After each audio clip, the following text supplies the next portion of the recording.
ओम श्री परमात्मने नमः। तीसरा अध्याय। इस पर अर्जुन ने प्रश्न किया कि हे जनार्दन, यदि कर्मों की अपेक्षा ज्ञान आपके श्रेष्ठ मान्य है तो फिर हे केशव, मुझे भयंकर कर्म में क्यों लगाते हैं तथा आप मिले हुए से वचन से मेरी बुद्धि को मोहित सी करते हैं। इसलिए उस एक बात को निश्चय करके कहिए कि जिससे मैं कल्याण को प्राप्त हूँ। इस प्रकार अर्जुन के पूछने पर भगवान श्री कृष्ण महाराज बोले, हे निष्पाप अर्जुन, इस लोक में दो प्रकार की निष्ठा मेरे द्वारा पहले कही गई है, ज्ञानियों की ज्ञान योग से और योगियों की निष्काम कर्म योग से। परंतु किसी भी मार्ग के अनुसार कर्मों को स्वरूप से त्यागने की आवश्यकता नहीं है, क्योंकि मनुष्य न तो कर्मों के न करने से निष्कर्मता को प्राप्त होता है, न कर्मों को त्यागने मात्र से भगवत साक्षात्कार स्वरूप सिद्धि को प्राप्त होता है, तथा सर्वथा कर्मों का स्वरूप से त्याग हो भी नहीं सकता, क्योंकि कोई भी पुरुष किसी काल में क्षण मात्र भी बिना कर्म के नहीं रहता है। निसंदेह सभी पुरुष प्रकृति से उत्पन्न हुए गुणों द्वारा परवश हुए ही कर्म करते हैं। इसलिए जो मूढ़ बुद्धि पुरुष कर्मेंद्रियों को हठ से रोककर इंद्रियों के भोगों को मन से चिंतन करता रहता है, वह मिथ्याचारी अर्थात दंभी कहा जाता है। और हे अर्जुन, जो पुरुष मन से इंद्रियों को वश में करके अनासक्त हुआ कर्मेंद्रियों से कर्मयोग का आचरण करता है, वह श्रेष्ठ है। इसलिए तू शास्त्र विधि से नियत किए हुए स्वधर्म रूप कर्म को कर, क्योंकि कर्म न करने की अपेक्षा कर्म करना श्रेष्ठ है, तथा कर्म न करने से तेरा शरीर निर्वाह भी नहीं सिद्ध होगा। हे अर्जुन, बंधन के भय से भी कर्मों का त्याग करना योग्य नहीं है, क्योंकि यज्ञ अर्थात विष्णु के निमित्त किए हुए कर्म के सिवा अन्य कर्म में लगा हुआ ही यह मनुष्य कर्मों द्वारा बंधता है। इसलिए हे अर्जुन, आसक्ति से रहित हुआ उस परमेश्वर के निमित्त कर्म का भली प्रकार आचरण कर।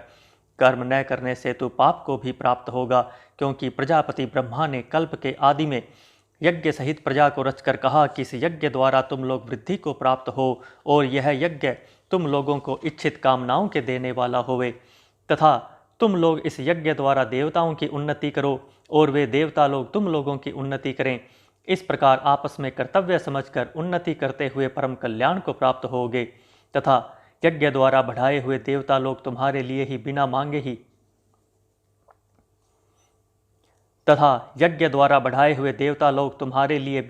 ही प्रिय भोगों को देंगे। उनके द्वारा दिए हुए भोगों को जो पुरुष इनके लिए बिना दिए ही भोगता है, वह निश्चय चोर है। कारण कि यज्ञ से शेष बचे हुए अन्न को खाने वाले श्रेष्ठ पुरुष सब पापों से छूटते हैं, और जो पापी लोग अपने शरीर पोषण के लिए ही पकाते हैं, वे तो पाप को ही खाते हैं। क्योंकि संपूर्ण प्राणी अन्न से उत्पन्न होते हैं, और अन्न की उत्पत्ति वृष्टि से होती है, तथा वृष्टि यज्ञ से होती है, और वह यज्ञ कर्मों से उत्पन्न होने वाला है। तथा उस कर्म को तू वेद से उत्पन्न हुआ जान, और वेद अविनाशी परमात्मा से उत्पन्न हुआ है। इससे सर्वव्यापी परम अक्षर परमात्मा सदा ही यज्ञ में प्रतिष्ठित है। हे पार्थ, जो पुरुष इस लोक में इस प्रकार चलाए हुए सृष्टि चक्र के अनुसार नहीं बरतता है, अर्थात शास्त्रानुसार कर्मों को नहीं करता है, वह इंद्रियों के सुख को भोगने वाला पापायु पुरुष व्यर्थ ही जीता है। परंतु जो मनुष्य आत्मा ही में प्रीति वाला और आत्मा में ही तृप्त तथा आत्मा में ही संतुष्ट होवे, उसके लिए कोई कर्तव्य नहीं है, क्योंकि इस संसार में उस पुरुष का किए जाने से भी कोई प्रयोजन नहीं है, और न किए जाने से भी कोई प्रयोजन नहीं है, तथा इसका संपूर्ण भूतों में कुछ भी स्वार्थ का संबंध नहीं है, तो भी उसके द्वारा केवल लोक हितार्थ कर्म किए जाते हैं। इससे तू अनासक्त हुआ निरंतर कर्तव्य कर्म का अच्छी प्रकार आचरण कर, क्योंकि अनासक्त पुरुष कर्म करता हुआ परमात्मा को प्राप्त होता है। इस प्रकार जनक आदि ज्ञानी जन भी आसक्ति रहित कर्म द्वारा ही परम सिद्धि को प्राप्त हुए हैं। इसलिए तथा लोक संग्रह को देखता हुआ भी तू कर्म करने के ही योग्य है, क्योंकि श्रेष्ठ पुरुष जो आचरण करता है, अन्य पुरुष भी उसके ही अनुसार बरतते हैं। वह पुरुष जो कुछ प्रमाण कर देता है, लोग भी उसी के अनुसार बरतते हैं। इसलिए हे अर्जुन, यद्यपि मुझे तीनों लोकों में कुछ भी कर्तव्य नहीं है तथा किंचित भी प्राप्त होने योग्य वस्तु अप्राप्त नहीं है, तो भी मैं कर्म में ही बरतता हूँ। क्योंकि यदि मैं सावधान हुआ कदाचित कर्म में न बरतूँ, तो हे अर्जुन, सब प्रकार से मनुष्य मेरे बर्ताव के अनुसार बरतते हैं, अर्थात बरतने लग जाएं, तथा यदि मैं कर्म न करूं तो ये सब लोग भ्रष्ट हो जाएं और मैं वर्ण संकर का करने वाला हूं, तथा इस सारी प्रजा का हनन करूं, अर्थात मारने वाला बनूं। इसलिए हे भारत, कर्म में आसक्त हुए अज्ञानी जन जैसे कर्म करते हैं, वैसे ही अनासक्त हुआ विद्वान भी लोक शिक्षा को चाहता हुआ कर्म करे। ज्ञानी पुरुष को चाहिए कि कर्मों में आसक्ति वाले अज्ञानियों की बुद्धि में भ्रम अर्थात कर्मों में अश्रद्धा उत्पन्न न करे, किंतु स्वयं परमात्मा के स्वरूप में स्थित हुआ और सब कर्मों को अच्छे प्रकार करता हुआ उनसे भी वैसे ही करावे। हे अर्जुन, वास्तव में संपूर्ण कर्म प्रकृति के गुणों द्वारा किए हुए हैं, तो भी अहंकार से मोहित हुए अंतःकरण वाला पुरुष मैं करता हूँ ऐसे मान लेता है। परंतु हे महाबाहो, गुण विभाग और कर्म विभाग के तत्व को जानने वाला ज्ञानी पुरुष संपूर्ण गुण गुणों में बरतते हैं ऐसे मानकर नहीं आसक्त होता है, और प्रकृति के गुणों से मोहित हुए पुरुष गुण और कर्मों में आसक्त होते हैं। उन अच्छी प्रकार न समझने वाले मूर्खों को अच्छी प्रकार जानने वाला ज्ञानी पुरुष चलायमान न करे। इसलिए हे अर्जुन, तू ध्यान निष्ठ चित्त से संपूर्ण कर्मों को मुझ में समर्पण करके आशा रहित और ममता रहित होकर संताप रहित हुआ युद्ध कर। हे अर्जुन, जो कोई भी मनुष्य दोष बुद्धि से रहित और श्रद्धा से युक्त हुए सदा ही मेरे इस मत के अनुसार बरतते हैं, वे पुरुष संपूर्ण कर्मों से छूट जाते हैं। और जो दोष दृष्टि वाले मूर्ख लोग इस मेरे मत के अनुसार नहीं बरतते हैं, उन संपूर्ण ज्ञानों में मोहित चित्त वालों को तू कल्याण से भ्रष्ट हुए ही जान। क्योंकि सभी प्राणी प्रकृति को प्राप्त होते हैं, अर्थात अपने स्वभाव से परवश हुए कर्म करते हैं।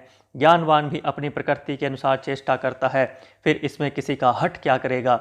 इसलिए मनुष्य को चाहिए कि इंद्रिय के अर्थ में अर्थात सभी इंद्रियों के भोगों में स्थित जो राग और द्वेष हैं, उन दोनों के वश में नहीं होवे, क्योंकि इसके वे दोनों ही कल्याण मार्ग में विघ्न करने वाले महान शत्रु हैं। इसलिए उन दोनों को जीतकर सावधान हुआ स्वधर्म का आचरण करे, क्योंकि अच्छी प्रकार आचरण किए हुए दूसरे के धर्म से गुण रहित भी अपना धर्म अति उत्तम है। अपने धर्म में मरना भी कल्याणकारक है और दूसरे का धर्म भय को देने वाला है। इस पर अर्जुन ने पूछा कि हे कृष्ण, फिर यह पुरुष बलात् लगाए हुए के सदृश न चाहता हुआ भी किससे प्रेरा हुआ पाप का आचरण करता है। इस प्रकार अर्जुन के पूछने पर श्री कृष्ण महाराज बोले, हे अर्जुन, रजोगुण से उत्पन्न हुआ यह काम ही क्रोध है, यह ही महाअशन अर्थात अग्नि के सदृश भोगों से न तृप्त होने वाला और बड़ा पापी है। इस विषय में इसको ही तू वैरी जान। जैसे धुएं से अग्नि और मल से दर्पण ढका जाता है तथा जैसे जेर से गर्भ ढका हुआ है, वैसे ही उस काम के द्वारा यह ज्ञान ढका हुआ है। और हे अर्जुन, इस अग्नि सदृश न पूर्ण होने वाले काम रूप ज्ञानियों के नित्य वैरी से ज्ञान ढका हुआ है। इंद्रियां, मन और बुद्धि इस काम के वासस्थान कहे जाते हैं, और यह काम इन मन, बुद्धि और इंद्रियों द्वारा ही ज्ञान को आच्छादित करके इस जीवात्मा को मोहित करता है।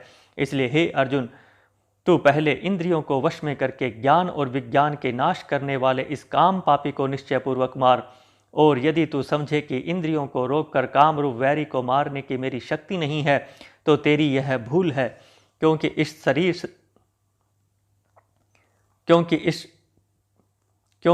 शरीर से तो इंद्रियों को पर कहते हैं, और इंद्रियों से पर मन है, और मन से भी पर बुद्धि है, और जो बुद्धि से भी अत्यंत पर है वह आत्मा है। इस प्रकार बुद्धि से पर अर्थात सूक्ष्म तथा सब प्रकार इस प्रकार बुद्धि से पर अर्थात सूक्ष्म तथा सब प्रकार बलवान और श्रेष्ठ अपने आत्मा को जानकर और बुद्धि के द्वारा मन को वश में करके, हे महाबाहो, अपनी शक्ति को समझकर इस दुर्जय कामरूप शत्रु को मार।